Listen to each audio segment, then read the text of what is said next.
Bon dia.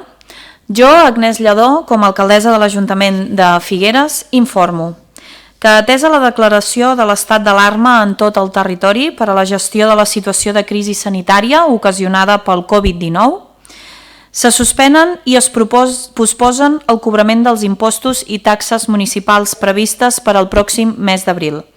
S'informarà del nou calendari de cobrament un cop hagi finalitzat l'episodi provocat per la pandèmia. Els impostos i taxes municipals inclosos en aquesta moratòria són impost sobre béns immobles, impost sobre vehicles de tracció mecànica, taxa cementiri, taxa escombraries sense aigua, taxa d'entrada de vehicles iguals. Se suspenen els tràmits administratius. Mentre duri l'estat d'alarma, l'Ajuntament de Figueres romandrà tancat al públic. Només es farà atenció telefònica per correu electrònic o de forma telemàtica. Així mateix, a partir d'avui, les zones blaves i verdes d'estacionament regulat seran gratuïtes, la qual cosa es comunica pel coneixement general de la ciutadania. Moltes gràcies.